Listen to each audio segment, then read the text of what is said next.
तो दोस्तों हम आ गए हैं फिर से एक न्यू कहानी को लेके।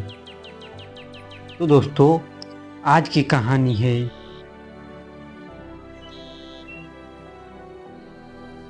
खूनी शेर की कहानी।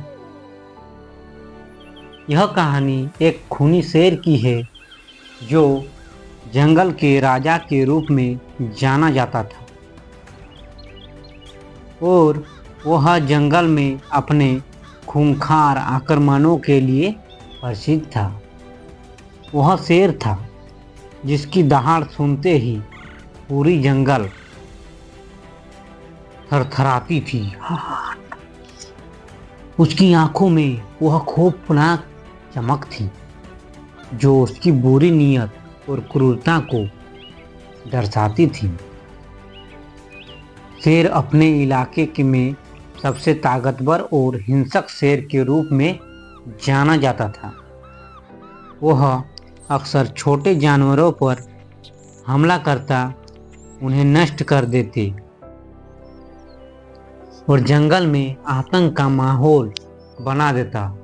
उसके आक्रमण इतने भयानक होते कि जंगल के अन्य जानवर उसकी ओर देख भी नहीं सकते थे।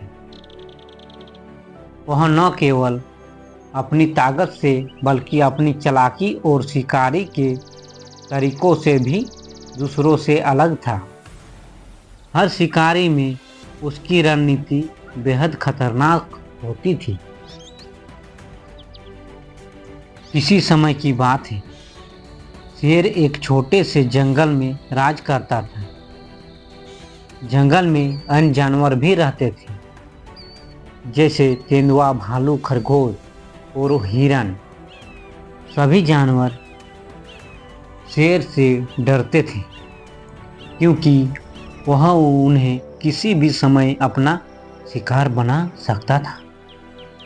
लेकिन एक दिन जंगल में एक नया शेर आया। वह नया शेर से कहीं अधिक ताकतवर और बुद्धिमान था। शेर खान के बारे में यह कहा जाता था कि वह न केवल ताकत से बल्कि अपनी सूझबूझ से भी अपने शिकार पर काबू पा लेता था। शेर खान ने जंगल में आकर सिंह राजा के शासन को चुनौती दी। उसने अपने शिकार का तरीका बदला और जंगली जानवरों को बचाने के लिए जंगल के छोटे जानवरों से दोस्ती करना शुरू किया। धीरे धीरे उसकी सेना बन गई और शेर खान के नाम से जंगल में एक नया डर फैलने लगा। शेर खान ने सिंह राजा को चुनौती दी कि वह जंगल के राजा के रूप में उसकी जगह लेगा। सिंहराज को यह चुनौती स्वीकार नहीं हुई।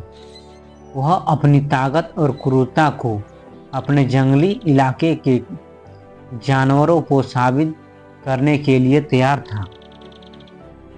वह शेर खान से मुकाबला करने के लिए जंगल के सबसे घने हिस्से में गया, जहां दोनों शेरों के बीच एक भयंकर युद्ध हुआ। सिंह राजा ने अपनी पूरी ताकत झोंकी, लेकिन शेर खान की सूझबूझ और रणनीति ने उसे मात दे दी। शेर खान ने सिंह राजा को अपने आक्रमणों से कमज़ोर कर दिया और आखिरकार उसे जंगल से बाहर खदेड़ दिया। चुपचाप निकल गया। सिंह राजा की हार के बाद जंगल में शांति और सुख शांति का माहौल बन गया। शेर खान ने जंगल का नया राजा बनाने के बाद अपने शिकार के तरीके बदल दिए। वह अब केवल जरूरतमंदों जानवरों का शिकार करता था और अपने जंगल में शांति बनाए रखने की पूरी कोशिश करता था। वह जंगल के सभी जानवरों के साथ मित्र व्यवहार करता और उन्हें सुरक्षित महसूस कराता। शेर ने यह युद्ध कर दिया कि शक्ति और क्रूरता से ज़्यादा बुद्धिमानी और समझदारी से राजा बना जा सकता है। किंतु सिंहराज राजा का अंत ही नहीं हुआ। उसकी हार और गिरावट ने उसे यह सिखाया कि शक्ति केवल बाहरी रूप से नहीं होती, बल्कि यह अंदर की ओर शक्ति और समझदारी पर निर्भर करती है। सिंह राजा ने अपनी गलतियों से सीखा और जंगल के दूसरे हिस्से में जाकर एक नई शुरुआत करने का निर्णय लिया। आज भी यह कहानी जंगल के जानवरों में सुनाई जाती है। यह कहानी हमें यह सिखाती है कि केवल ताकत से किसी को भी डराया जा सकता है, लेकिन सच्ची महानता बुद्धिमानी, समझदारी और दया में होती है। सिंह राजा की हार और शेर खान की जीत यह साबित करती है कि अगर किसी की नीयत साफ हो और वह दूसरों के भले के लिए काम करे तो वह सच्चा राजा बनता है। तो दोस्तों, कहानी अच्छी लगी है तो एक लाइक ज़रूर कर दीजिएगा। धन्यवाद। और